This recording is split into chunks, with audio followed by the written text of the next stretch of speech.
Yun po. Sino po sa inyo ang nakaranas na lumapit sa mga konsehal, lalo ng tanong ng walang eleksyon? At ang sabi sa inyo nung pagpunta mo sa opisina nila, ang sabi ay, balikan mo na lang. Wala! Ewan? Yan. Alright. At pagbalik mo, ang sabi sa iyo, walang pondo, balikan mo na lang. Sa ikatlo, wala si konsehal, balikan mo na lang. Sa ikapat, sinuwerte ka, binigyan ka, 100. Pamadyak pa lang, ulat ka na.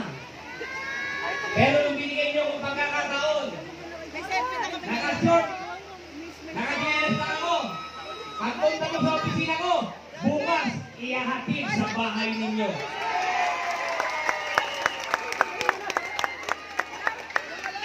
Hindi ko po sasayangin ang binigay ninyong pagkakataon sa akin. Yorme, pogi mo! Kasi gusto ko darating ang panahon. Yung anak katapunin nyo, pwede rin maging leader ng distrito natin. Kung pwede kay Awisiya, bakit hindi pwede sa anak katapunin nyo? Pwede rin po. Nagawa niyo na sa akin. Kaya nga po, ginagalingan ko eh. Kasi gusto ko, pagdating ng panahon, tayo mahihirap, tayo namumuno. Yun! Dahil, alam natin, ang problema, ng kapwa natin mahihirap. Tama ba? Tama! Pag eleksyon, nagiging mapagmahal sila eh. Oo nga! Sasabihin nila, okay kami, mahal na mahal namin kayo mahihirap. Paano kung wala naman panghirap namin, hindi naman naghihirap. Sa atin naman yan eh. Alam ba nga kung kumakain kami sa gabi, nag-iisip kami bukas kung sinong bumbay arangin namin para makakain kami ulit. Hindi nyo alam yun. Ang alam nyo lang, ma, anong ulam? Tama ba? Oo, mali! Haling. Mahal, pag-eleksyon lang naman. Chairman! Lahat po yan, puro katotohanan. Ang sinasabi lang natin dito, real talk lang po tayo. Oo. Taas ang kamay sa inyo ang nagbabayad ng buwis. Kami! Kami! Ayan, okay lang. Pagkayan, ayaw nyo eh. 5,000 buwis namin! Maraming salamat sa Kakakaltes lang! alam ninyo kung ano, Sakit! Ang sakit ng kailangan! alam po ninyo kung ano yung inyong karapatan. Sa mga hindi naman taas, huwag kayong mag-alala. Hindi nilang alam na nagbabayad kayo ng buwis. Nagbabayad kami 5,000. Pag kumain ka ng Jollibee, may taksyon. Oo. Nagbayad ka ng buwis. Pag uminom ka ng soft drinks, may taksyon. Nagbayad ka ng buwis. Pag bumili ka ng sigarilyo, may taksyon. Nagbayad ka ng buwis. O ngayon, taas ang kamay ang nagbabayad ng buwis. Kami! Pamilyar. Taas na kamay! 5,000 buwis natin eh. Mahal ang taas Kailangan natin ko eh. malaman ito. Kailangan malaman ng bawat isa sa atin na tayo ay nagbabayad ng buwis. Alam niyo kung bakit? Bakit? Dahil lahat ng mga politiko ngayon nagiging makapal ang mukha. Bakit? Lahat sila nagiging makapal ang mukha. Alam niyo kung bakit? Dahil hindi natin alam ang karapatan natin. Lahat ng ginagasos ng politiko ay galing sa pera ninyo. Galing sa tax ng bayan. Tama ba? Kailangan nyo malaman yan. Ultimo kami na pinipili ninyo. Kayo po yung pagsentuhan nyo lang. Nanggagaling na ang sweldo namin sa tax ninyo. Ibalik si Yorme! Tapos lumakaarap sila, yabang-yabang. Kaya nga po, ako po yung maapila. Sa mga nagkataon dito na walang magawa, pag ginagagalitan sila. Sa mga nagbabayad ng milyar. Na wala kang magawa, kailangan mo pa ng tax. Umaapila ako sa inyo. Kasi ang layapang ng mga politiko, pag nagpagawa, inaangkin nila, eh pera nyo yun. Tama ba? Kayo na pera namin niya. Pera ninyo. Ano bang pagawain bayan na ginagawa ng mga politiko, yun po'y galing sa tax ninyo. Pera ninyo. Tapos sineclaim nila, Sa kanila? sa dami lang ng ginawa, siya dapat nabanan. Wow!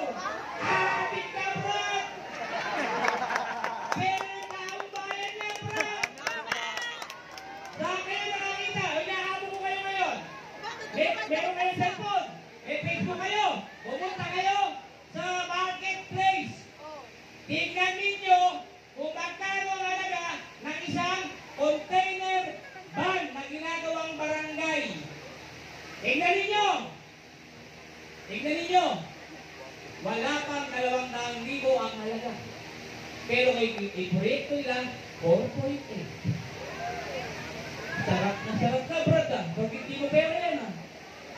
Tirang-tira ka. Ayaw mo naman tira sa amin ah. Pinira mo na lahat ah. Ang laki ng kinita mo, gusto mo yung pangalawang pa kami sa'yo? Hiyang-hiya naman kami sa'yo. Yung ba? Pera na yun. Pera po ng taong bayan yan. Diyos niyo naman. Para sa naalaman ninyo, lahat ng mga gawaing bayan dyan, pwede yung tanungin kasi pera niyo yun. Hindi pera niyo yun. Pera niyo yun. Pagbigyan nila ng app, pera niyo yun. Tingnan niyo pera niyo. Ilan libo yun, 2,000 na bilhin sa inyo.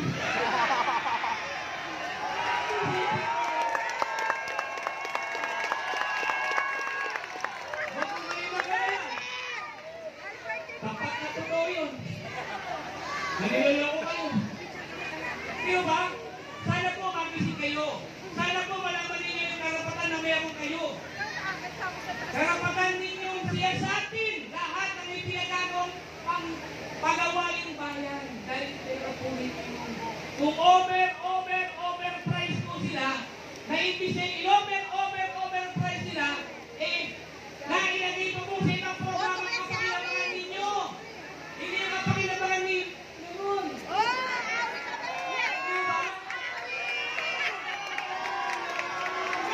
Sa dami raw ng ginawa, hindi na dapat nilalabanan. Baka sa dami ng kinita mo, tama ka na dyan. Niluloko mo kami? Ano, kayo yung matalino? Kami bobo na ha? 160 to 100,000 lang yung container bag, 4.8 sa'yo?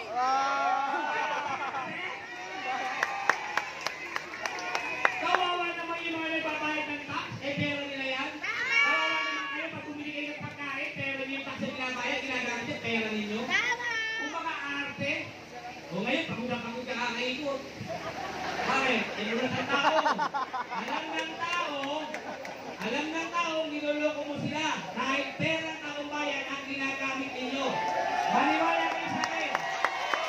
Meron kayo Facebook. Pumili kayo sa marketplace. Pag hindi totoo yung sinasabi ko. Nangyari talaga kayo. Kaya po, mga kapitbahay, mga kanigar, pumili tayo ng tamang leader. Yung leader na tinitignan, yung pinakamahirap niyang kapitbahay o malasakit sa kapitbahay o kapakinabangan ng pinakamahirap sa kapitbahay. Hindi kapakinabangan ng mga politiko. Maraming salamat sa inyo mga